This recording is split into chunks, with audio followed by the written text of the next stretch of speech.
नमस्कार साथियों, मैं हूं आपका दोस्त भानु भार्गव और आप देख रहे हैं जीके विद भानु चैनल। साथियों, आज के वीडियो में हम देखेंगे उच्चतर पद पर कार्य करने हेतु आदेश जारी करने संबंधी प्रक्रिया प्रारंभ हो गई है। इसके तहत ग्रेडेशन लिस्ट तैयार हो रही है और ग्रेडेशन लिस्ट भी देखेंगे। साथ में है जो जानकारी मंगाई गई है संकुल प्राचार्यों द्वारा गोपनीय चरित्रावली के अलावा जहां पर वरिष्ठता तय होती है, तो वो वरिष्ठता तय होने वाला बिंदु क्या है उस चार्ट को हम देखेंगे। ये जानकारी आपके लिए अत्यंत महत्वपूर्ण है। तो सभी जो जानकारियाँ मंगाई गई हैं वह है प्राथमिक शिक्षक, माध्यमिक शिक्षक, उच्च माध्यमिक शिक्षक, इन सभी की मंगाई गई है। तो पहले हम देखते हैं इस लेटर के लिए और जैसा कि दिया गया है प्रति में ये सभी के लिए है उत्कृष्ट माध्यमिक विद्यालय और साथ में प्राचार्य संकुल प्राचार्य से। और अब यहाँ पर हम विषय से शुरुआत करते हैं। जैसे कि विषय में दिया है उच्चतर पद पर कार्य करने हेतु आदेश जारी करने संबंधी प्रक्रिया के संबंध में है। लोक शिक्षण का जो संदर्भ दिया गया है वह 8/2/2023 का पत्र है। वहीं विषय अंतर्गत संदर्भ के अनुरूप लेख है कि उच्चतर पद पर कार्य करने हेतु आदेश जारी करने संबंधी प्रक्रिया प्रचलित में है। संभाग जिला स्तर पर रिक्त पदों पर कार्य करने हेतु आदेश जारी करने पूर्व आवश्यकता तैयार किए जाने संबंध में है। विस्तृत निर्देश जारी किए गए हैं। वहीं इसी क्रम में 8/2/2023 द्वारा प्राथमिक शिक्षक, माध्यमिक शिक्षक और उच्च माध्यमिक शिक्षक की जानकारी चाही गई है। निर्देश के पालन में निम्नानुसार कार्रवाइयां सुनिश्चित करें। तो साथियों, जैसे कि इसमें दिया गया है लोक सेवा के प्रस्ताव संलग्न निर्धारित प्रारूप पर स्नातक प्राथमिक शिक्षक और प्राथमिक शिक्षक प्रयोगशाला, प्राथमिक शिक्षक विज्ञान, स्नातकोत्तर माध्यमिक शिक्षक, वहीं उच्च माध्यमिक शिक्षक की समस्त जानकारी पूर्ण कर विगत 5 वर्ष की गोपनीय चरित्रावली कार्यालय में संधारित करते हुए भविष्य में आगे आने वाले उपलब्ध करावे। तो इस आधार पर जो वर्गीकरण किया जाना है। अब यहाँ पर देखा गया है कि प्राथमिक शिक्षक, इसके विषय देखा गया है सभी विषय अंग्रेजी, गणित, संस्कृत, हिंदी, विज्ञान। वहीं पर अब देखते हैं माध्यमिक शिक्षक समस्त विषय और उच्च माध्यमिक शिक्षक के समस्त विषय मांगे गए हैं कि किस विषय में उन्होंने आगे योग्यता की है। और साथ में संबंधित विकासखंड शिक्षा अधिकारी यह सुनिश्चित करेंगे कि वह अपने विकासखंड के समस्त संकुल केंद्रों से जानकारी निर्धारित समय अवधि में इस कार्यालय से प्राप्त करेंगे। तो साथियों, अब हम उस लिस्ट को देखते हैं किन बिंदुओं पर यह ग्रेडेशन लिस्ट तैयार हो रही है, पदनाम संबंधी या प्रमोशन संबंधी।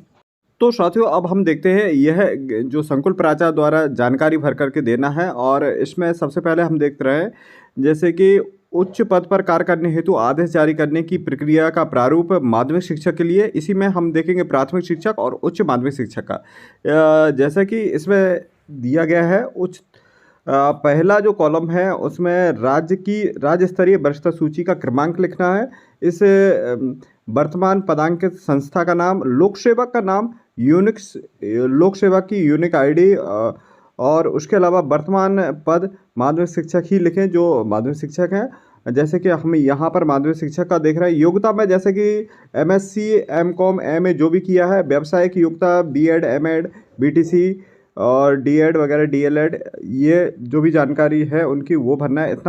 स्नातकोत्तर के विषय यानी एमए, एमएससी जिससे किया है तो वो, जाति जिस जाति से है, जाति, जन्म तिथि भरना है। वहीं प्रथम नियुक्ति दिनांक, अब यहाँ पर प्रथम नियुक्ति दिनांक लिखा जाएगा। वहीं वर्तमान पद पर नियुक्ति आदेश दिनांक, तो वर्तमान पद पर जैसे सपोज दैट माध्यमिक शिक्षक हैं और वो पहले वर्ग 3 में थे और 2013 में बहुत सारे माध्यमिक शिक्षकों के प्रमोशन हुए थे, तो उनका यहाँ पर नियुक्ति दिनांक, वर्तमान पद पर नियुक्ति दिनांक पूछा जाएगा तो 2013 आएगा। जैसे 98 में वो है शिक्षक कर्मचारी वर्ग 3 पर हुए तो वो अलग हो जाएगा। तो साथियों, यहाँ पर उनका वर्तमान पद पर नियुक्ति दिनांक आ जाएगा। और यहाँ पर राज्य स्तरीय वरिष्ठता सूची के अनुसार वरिष्ठता दिनांक ये, तो साथियों यहाँ पर वरिष्ठता दिनांक का ही सबसे बड़ा प्रमुख बात है। जैसे कि यहाँ पर हम बात करते हैं कि मैंने कल के वीडियो में भी इसी बात को समझाया था कि वरिष्ठता जो मापी जा रही है वो अध्यापक संवर्ग के अधिकतम 10 ईयर ली जा रही है। इस पर भी हमने कल एक उदाहरण भी दिया था। जैसे कि सपोज दैट किसी भी शिक्षक साथी की 2006 में पोस्टिंग हुई है और 2009 में वह वरिष्ठता के क्रम में 2009 में अध्यापक संवर्ग में आए, तो अध्यापक संवर्ग की उनकी वरिष्ठता जो रहेगी वो 10 ईयर की मान्य की जाएगी। तो उनका 2009 से लेकर के 18 तक अध्यापक संवर्ग में वह 9 वर्ष उनके कार्यकाल हो गया। तो और इससे पहले के जैसे शिक्षाकर्मी कोई 98 का है तो उनकी जो अध्यापक संवर्ग की वरिष्ठता मानी जाएगी वो 10 ईयर अधिकतम मानी जाएगी। जैसे 2007 में 98 के या 2001 या 2003 के जितने भी शिक्षक हैं तो उनकी वरिष्ठता 2007 अध्यापक संवर्ग से मानी गई है और वहाँ पर उन्हें अधिकतम 10 ईयर मानी गई। तो 2007 से 2017 तक 10 वर्ष मानी जाएगी और इसी के आधार पर यह सूचियां तैयार की गई हैं। यदि सपोज दैट 98 के 2 शिक्षक हैं और उनकी वरिष्ठता, तो उनका पहला तो 10 वर्ष की वरिष्ठता मानी जाएगी और उसके पहले का जो नियुक्ति दिनांक है वो उसमें मान्य किया जाएगा। तो साथियों इस प्रकार से है। वहीं 5 वर्ष का अध्यापन अनुभव 5 वर्ष का अध्यापन अनुभव यानी जिस पद पर वो है अभी वर्तमान में है, जैसे 2013 में भर्ती हुई थी, 2013 के भी प्रमोशन की लिस्ट में नाम उनके आएंगे क्योंकि 2018 में उनका 5 वर्ष का एक्सपीरियंस हो गया है।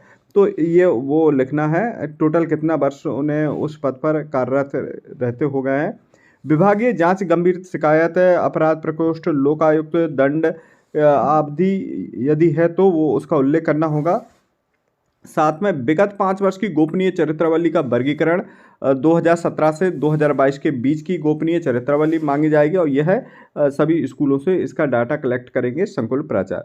तो साथियों प्रमाणित किया जाता है कि उपरोक्त जानकारी संबंधित लोक सेवा के अभिलेख से मिलान कर तैयार की गई।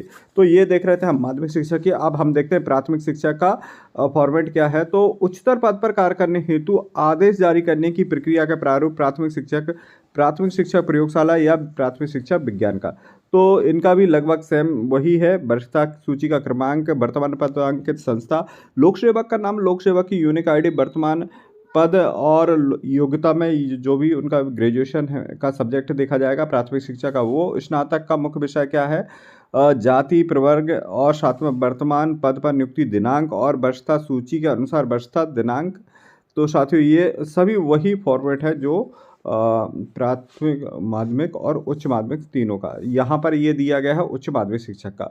तो साथियों इस टॉपिक पर हम एक और विशेष वीडियो लेकर के आएंगे। अधिकतर हमारे शिक्षक साथियों के पॉइंट आ रहे हैं, जैसे कि यहाँ पर वर्तमान पद पर नियुक्ति दिनांक का आदेश और साथ में राज्य स्तरीय वरिष्ठता सूची का अनुसार वरिष्ठता का निर्धारण।